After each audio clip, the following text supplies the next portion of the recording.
નમસ્કાર દર્શક મિત્રો, સીટની સમીક્ષા કાર્યક્રમમાં આપનું હાર્દિક સ્વાગત. હું છું નેહલ. સીટની સમીક્ષામાં આપણે રોજ જુદી જુદી જે ગુજરાતની 26 લોકસભાની સીટ છે તેની ચર્ચા કરતા હોય છે, વિશ્લેષણ કરતા હોય છે. મહત્વની બાબત એ છે કે જુદા જુદા વિસ્તાર, જુદા જુદા પ્રાંત, જુદા જુદા ધર્મ અને સંપ્રદાય અને 1952થી લઈને જે જુદી જુદી ચૂંટણીઓ યોજાતી આવી છે તેમાં આ તમામનું મહત્વ છે. ક્યાંક જ્ઞાતિ સમીકરણનું મહત્વ છે તો ક્યાંક વિકાસના કેટલાક મુદ્દા છે તે પણ એટલા જ ચર્ચામાં આવતા હોય છે. દર્શક મિત્રો, આજે આપણે વાત કરવી છે દાહોદ લોકસભા સીટની. એક એવી મહત્વપૂર્ણ સીટ કહી શકાય કે જ્યાં આદિવાસી ખૂબ જ મોટી માત્રામાં છે. એટલું નહીં પરંતુ રાજસ્થાન અને મધ્યપ્રદેશને અડીને આવેલો એક પ્રદેશ કે જે આજે પણ ક્યાંક વિકાસ કરી પણ રહ્યો છે અને સાથે વિકાસને ઝંખે પણ છે.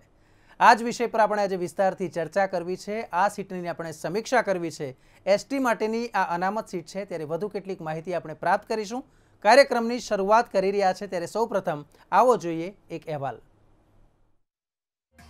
રાજસ્થાન અને મધ્યપ્રદેશની હદને અડીને આવેલો જિલ્લો એટલે દાહોદ. તેનું મૂળ નામ દોહદ હતું, જે અપભ્રંશ થઈને દાહોદ તરીકે ઓળખાયો. દાહોદને ગુજરાતનો પૂર્વ દરવાજો પણ કહેવાય છે. અહીંની એક ઓળખ એવી પણ છે કે વિશ્વ સ્તરે વેપાર વૃત્તિ માટે જાણીતી દાઉદી વહોરા કોમની વસ્તી અહીં ખૂબ જ મોટી માત્રામાં છે. દાહોદ લોકસભા બેઠક 1957માં અસ્તિત્વમાં આવી. અહીં 16 વાર લોકસભા સામાન્ય ચૂંટણીઓ યોજાઈ છે, જેમાં 11 વાર કોંગ્રેસ, 2 વાર સ્વતંત્રતા પાર્ટી અને 3 વાર ભાજપ વિજયી થયું છે.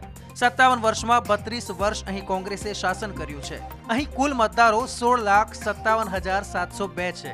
કોંગ્રેસ તરફથી સોમજીભાઈ ડામોર સળંગ 7 વાર વિજયી થયા હતા, જે એક રેકોર્ડ છે. અહીં સમાવિષ્ટ થતી વિધાનસભા બેઠકોમાં સંતરામપુર, ફતેપુરા, જાલોદ, લીમખેડા, દાહોદ, ગરબાડા અને દેવગઢ બારિયાનો સમાવેશ થાય છે. વર્ષ 2014માં ભાજપ તરફથી ઉભેલા સાંસદ જસવંતસિંહ ભાભોરે કોંગ્રેસના ઉમેદવાર ડોક્ટર પ્રભાબેન તાબિયાડને 2.25 લાખથી પણ વધુ મતોની સરસાઈથી હરાવ્યા હતા. ત્યારે વર્ષ 2020 માટે ભાજપે ફરી એકવાર જસવંતસિંહ ભાભોર પર ઉમેદવાર તરીકે મોહર મારી છે, તો કોંગ્રેસે 2019 માટે બાબુભાઈ કટારાને ટિકિટ આપી છે. બાબુભાઈ કટારા એક સમયે ભારતીય જનતા પાર્ટીમાં હતા. એટલું જ નહીં, ભાજપ તરફથી દાહોદ સીટ માટે વર્ષ 1999 અને 2004માં તેઓ સાંસદ તરીકે પણ ચૂંટાઈ આવ્યા હતા. જોકે વર્ષ 2004માં બાબુભાઈ કટારા ડોક્ટર પ્રભા તાબિયાડની સામે માત્ર 403 મતે જીત્યા હતા. ત્યારે બાબુભાઈ 2019ની ચૂંટણી કોંગ્રેસ માટે લડી રહ્યા છે. ત્યારે કોંગ્રેસ તરફથી 7 વાર જીતેલા સોમજીભાઈ ડામોર 2009ની ચૂંટણી ભાજપ તરફથી લડ્યા હતા અને હારી ગયા હતા. મતલબ કે પક્ષ પલટુ ઉમેદવારોને અહીંની જનતા સ્વીકારતી નથી એવી પ્રતીતિ થાય છે. અહીં દેવગઢ બારિયા વિધાનસભાની બેઠક સિવાયની તમામ બેઠકો આદિવાસી માટે અનામત બેઠક છે. વર્ષ 2017માં અહીંની 7 વિધાનસભા સીટમાંથી 4 સીટ ભાજપ પાસે તો 3 સીટ કોંગ્રેસ પાસે હતી. તો 2012માં 3 સીટ ભાજપ પાસે અને 4 સીટ કોંગ્રેસ પાસે હતી.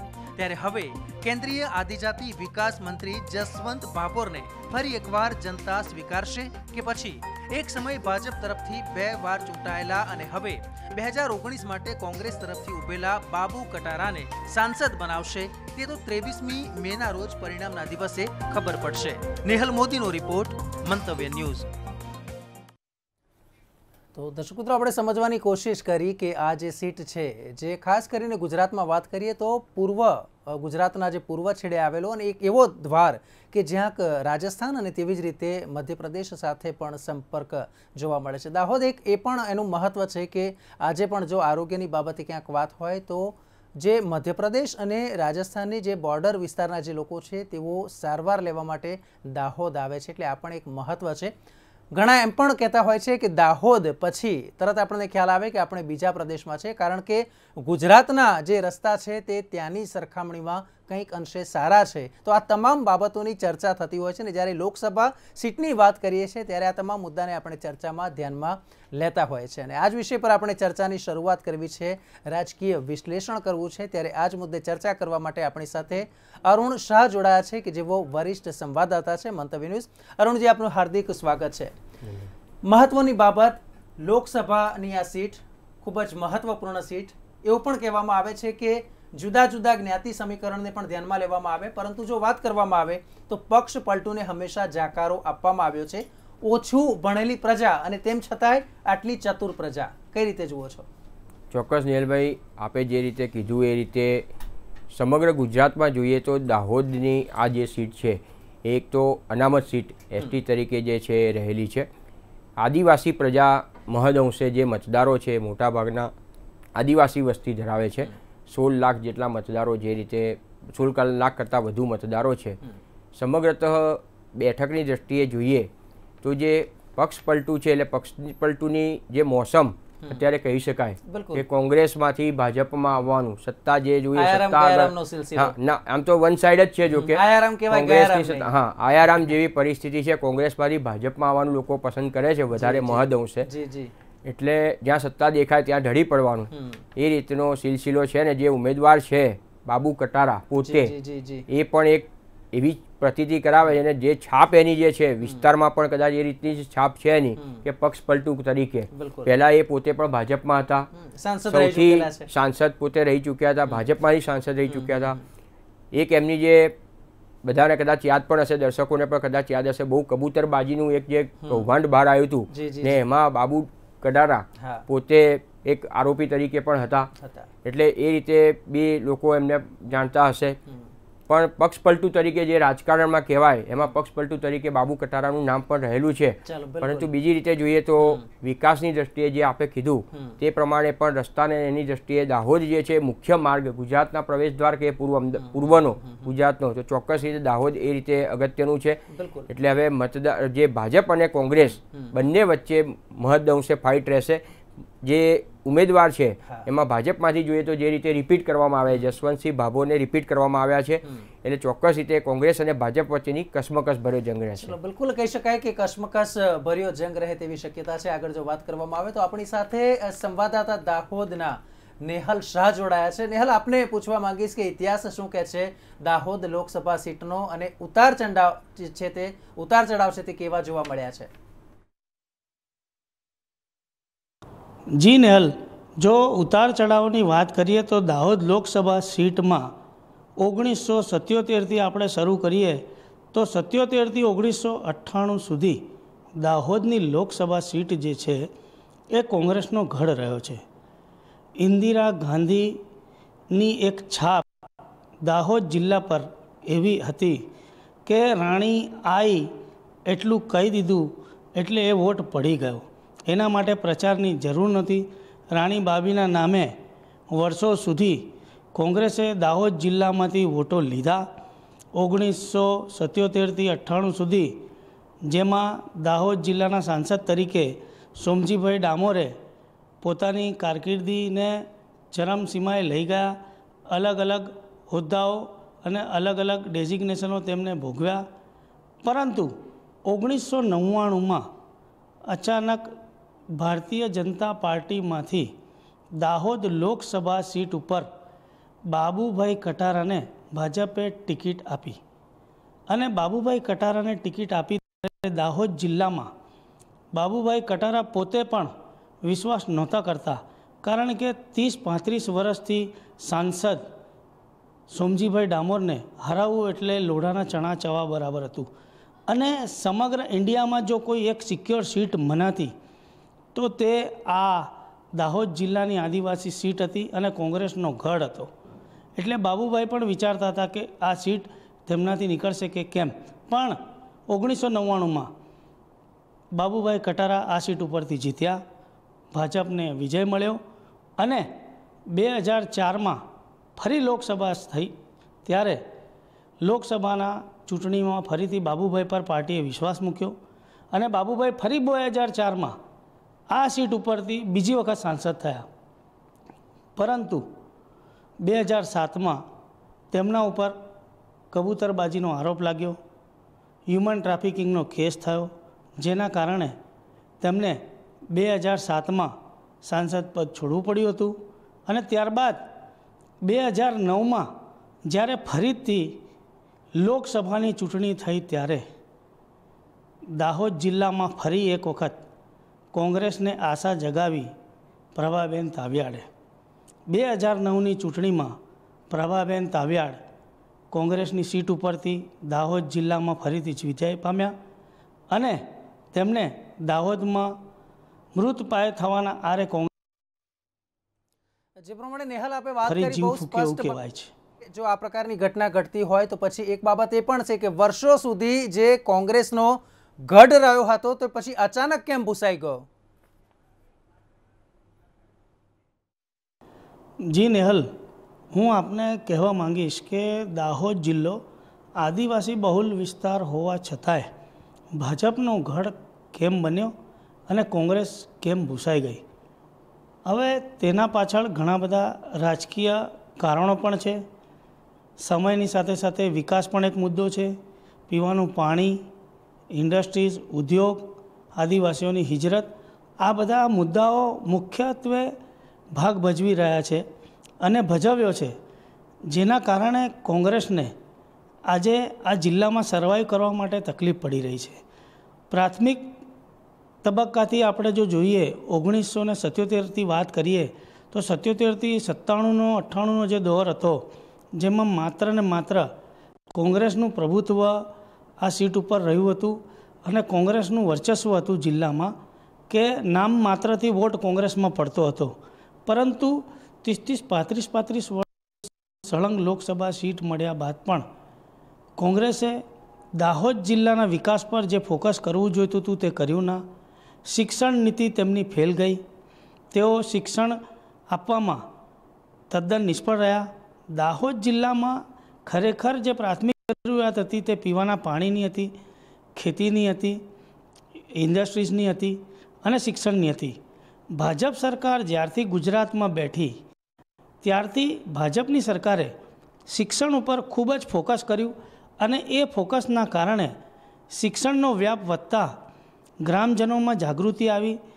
તેની સાથે સાથે ભાજપની સરકારે વિકાસના કામો કર્યા, પીવાના પાણીની વ્યવસ્થાઓ કરી, હેન્ડપંપ, ચેકડેમ, આ બધી સુવિધાઓ ઊભી કરી અને ધીરે ધીરે માળખાકીય સુવિધાઓ ઊભી કરીને એક ઇન્ફ્રાસ્ટ્રક્ચર ડેવલપમેન્ટ કર્યું. રોડ રસ્તાની વ્યવસ્થા કરી. વર્ષો સુધી જૂની બસો અહીંથી 30 કિલોમીટર લીમખેડા ના જાય અને રસ્તામાં ઊભી રહી જાય એવી બસો હતી. આજે ગ્રામજનો અહીંથી 1000 કિલોમીટર લોકો કામે જવાના હોય ને 30 કિલોમીટરમાં અટવાઈ જાય, 2 દિવસ સુધી પડી રહેવું પડે. એવી બધી સ્થિતિમાંથી ભાજપની સરકાર આ જિલ્લાને બહાર લાવવામાં સફળ રહી. બિલકુલ, એટલે જિલ્લામાં ભારતીય જનતા પાર્ટીએ કઈ રીતે પગ પેસારો કર્યો, બહુ ડિટેલ વિશ્લેષણ આપે કર્યું. આપ આગળ પણ અમારી સાથે જોડાયેલા રહેશો. દર્શક મિત્રો, આપણે આ જ વિષય પર ચર્ચાને જારી રાખીએ છીએ. હાલ આપણે લઈશું એક નાનકડો વિરામ.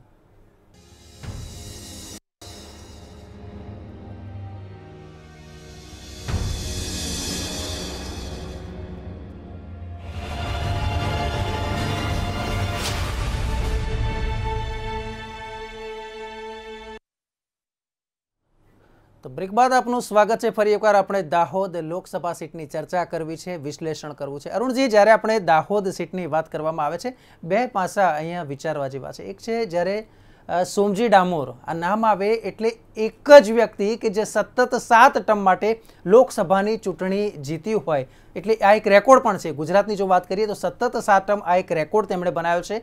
રેકોર્ડ પણ ક્યાં બન્યો છે? એવા વિસ્તારમાં કે જે આદિવાસીને, જ્યારે આદિવાસી એટલે આપણે એમ માનીએ કે આ પછાત છે, પણ ખરેખર જો જોવા જઈએ તો આદિવાસી એ એક એમની પોતાની આગવી સંસ્કૃતિ છે અને તેને તેઓ જાળવીને બેઠા છે, તે પણ આપણે જોઈએ છે. તો આ બાબતને આપણે કહી શકાય, કારણ કે જે કોંગ્રેસનો ગઢ પણ હતો અને વર્ષોથી જે આદિવાસી કોંગ્રેસને ક્યાંક વફાદાર છે, તેમાં આ બાબત પણ સામે આવતી હોય છે કે તેમણે કરેલા કાર્યો તો છે જ, પણ સાથે સાથે તેમના નેતા કોણ એમને પણ પ્રાધાન્ય આપતા હોય છે. 7 વાર જીતીને આવેલા સોમજી, કઈ રીતે જુઓ છો? ચોક્કસ રીતે નેહલ, જે આપણે કીધું એ રીતે ન માત્ર પક્ષની પરંતુ મતદારો જે છે એ જાગૃત છે અને વ્યક્તિને પણ એટલું મહત્વ આપે છે, એ ચોક્કસ રીતે કહી શકાય. ને એ જ કદાચ આ વાતની પ્રતીતિ કરાવે છે. સોમજી ડામોરથી સાથે મને એક બીજા ધારાસભ્ય પણ એવા હતા ને જે વિધાનસભાના અધ્યક્ષ પણ રહી ચૂક્યા છે, સાબરકાંઠાનું પ્રતિનિધિત્વ કરતા હતા અને વિધાનસભાના પૂર્વ અધ્યક્ષ રમણલાલ વોરા, એમનું પણ હું આ તબક્કે યાદ છે. એ પણ સતત જે ટર્મ હતા 6 થી 7 ટર્મથી સતત રીતે પોતાના વિસ્તારમાં જીતતા આવતા હતા. હાલના તબક્કે ધારાસભ્ય નથી, પરંતુ તેઓ વિધાનસભાના અધ્યક્ષ સુધી પહોંચવામાં સફળ રહ્યા છે અને એમનો જે જિલ્લો હતો એ પણ આ જ પ્રકારે હતો. સાબરકાંઠા જિલ્લોનું નેતૃત્વ પોતે કરી રહ્યા હતા. એટલે અને સોમજી ડામોરની જો વાત કરીએ તો ચોક્કસ રીતે એમણે સતત 7 વર્ષ સુધી એ એક રેકોર્ડ સર્જ્યો છે. અને પ્રજાના એટલે એ જ બતાવે છે કે એમણે જ્યારે પ્રજાના કાર્યને પ્રતિનિધિને તરીકે ચોક્કસ રીતે ન્યાય આપ્યો હશે ત્યારે જ પ્રજાએ એમને ચૂંટ્યા હશે. અને 7 વર્ષ પછીની જે હમણાં આપણા પ્રતિનિધિએ જે રીતે વાત કરી કે 1978 થી 1998 સુધી જે પરિસ્થિતિનું સર્જન થયું ત્યાર પછી જે પરિવર્તન આવ્યું એટલે ચોક્કસ રીતે સત્તા જે હોય એના આગળ કામ ન થયા હોય એટલે ચોક્કસ રીતે પ્રજા ક્યાંક નારાજ થઈ હોય અને પછી એનો રોષ જે હતો એ આખરે મતપેટીમાં પડ્યો અને તેના કારણે આ પરિવર્તન આવ્યું. અને બીજું સૌથી વધુ મહત્વનું જે 9 થી પછી 14માં મોદીની લહેર જે આવી, મોદી લહેરના મોજાના કારણે કદાચ એ ભાજપનું નેતૃત્વ બન્યું એવું પણ ચોક્કસ રીતે કહી શકાય. અને 14 પછી હવે જ્યારે વાત કરીએ છીએ 19ની તો 19માં પણ ભાજપના જે સાંસદ વર્તમાન સાંસદ હતા તેને રિપીટ કરવામાં આવ્યા છે. એટલે ચોક્કસ રીતે ભાજપ જે રીતે પ્રવેશ કર્યો છે એ આ રીતે કર્યો છે. પરંતુ હવે જ્યાં સુધી સમસ્યા છે હાલના તબક્કે છેલ્લા જે અહેવાલો પ્રાપ્ત થયા છે ત્યાં સુધી હજુ પણ દાહોદમાં જો સિંચાઈના પ્રશ્નો છે, સૌથી વધુ અગત્યનો જમીનના જે અધિકારો છે એ પ્રશ્ન પણ પડતર છે. ત્યારે આ પ્રશ્નો નહીં ઉકેલાય. ફરી એકવાર આપણે ફરી એકવાર નેહલ પાસે જઈએ. જે પ્રમાણે આપણે મોદી લહેરની વાત કરી મને ધ્યાન આવે છે. નેહલ, આપને એક સવાલ પૂછો છે કે 2014માં બરાબર છે કે મોદી લહેર હતી, 2019ની સ્થિતિ કેવી છે?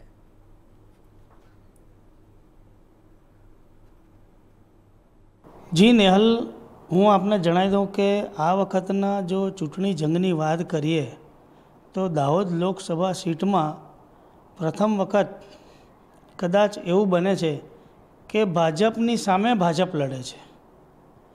કારણ કે ભાજપના ઉમેદવાર જસવંતસિંહ ભાભોર છે જે ગત સત્રમાં સાંસદ હતા અને કોંગ્રેસમાંથી જે ઉમેદવાર છે બાબુભાઈ કટારા એ પણ 1999માં ભાજપની સીટ ઉપરથી સાંસદ રહ્યા છે અને 2004માં બી સાંસદ રહ્યા છે. અને કોંગ્રેસનો કહેવાતો આ જે ગઢ છે, કોંગ્રેસની સીટ હતી લોકસભાની, તેને બાબુભાઈ કટારાએ કોંગ્રેસના હાથમાંથી આંચકીને ભાજપના ખોળામાં નાખી હતી. એટલે રાજકીય રીતે જો આનું વિશ્લેષણ કરવાનું થાય તો દાહોદ જિલ્લાની સીટમાં આમ જોવા જઈએ તો જસવંતસિંહ ભાભોર ગઈ વખતે 2,30,000 જેટલા માતબાર મતોથી જીત્યા હતા. ત્યારબાદ વિધાનસભાના સમીકરણો જોઈએ તો સરસાઈમાં ખૂબ જ ઓછું માર્જિન રહી ગયું હતું. પરંતુ જો મહીસાગર જિલ્લાની વિધાનસભાની સીટ જોવા જઈએ અને 7 વિધાનસભા સીટની જો દાહોદ લોકસભા સીટ માટેની જો સમીક્ષા કરી અને તેનું વિશ્લેષણ કરીએ તો 4 વિધાનસભા સીટો ભાજપના ખોળે છે અને 3 વિધાનસભા સીટો કોંગ્રેસના ફાળે ગયેલી છે. તો સીધું ઇક્વેશન માંડીએ તો ભાજપનું પત્તું આમ જ દાહોદ જિલ્લામાં વિન ગણાય.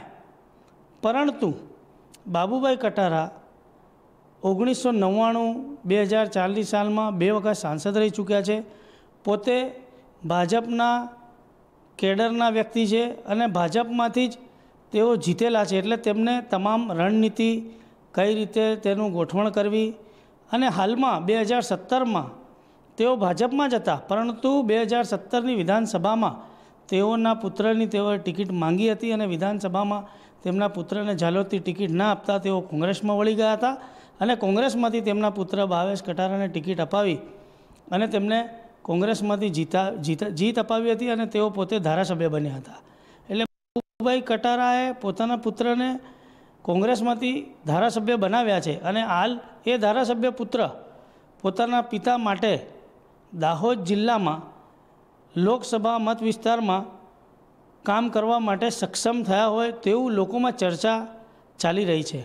જી બિલકુલ નેહલ, આભાર સમગ્ર માહિતી આપવા બદલ. જે પ્રમાણે અરુણજી વાત કરીએ નેહલ કે જેણે ગ્રાઉન્ડ રિપોર્ટ છે તે જે રિયાલિટી છે તે આપણી સામે વ્યક્ત કરવી છે. હવે સવાલ એ છે કે આપનું શું માનવું છે, કોંગ્રેસ અને ભારતીય જનતા પાર્ટી વચ્ચેની ટક્કર જંગ કેવો જામશે? નેહલ, ચોક્કસ રીતે જે રીતે વાત કરીએ તો ભાજપ અને કોંગ્રેસ એટલે જસવંતસિંહ ભાભોર અને બાબુ કટારા બે વચ્ચેનો મુખ્ય જંગ છે. ભલે મોદીની લહેર આ વખતે છે, ભલે એ લોકોએ 26-0નું સ્વપ્ન સેવ્યું છે, પરંતુ દાહોદ લોકસભાની બેઠકની વાત છે ત્યાં સુધી જે રીતે પ્રશ્નો પણ આદિવાસી વિસ્તારના છે, સૌથી મહત્વનો આદિવાસી જમીન સંપાદનનો પ્રશ્ન છે.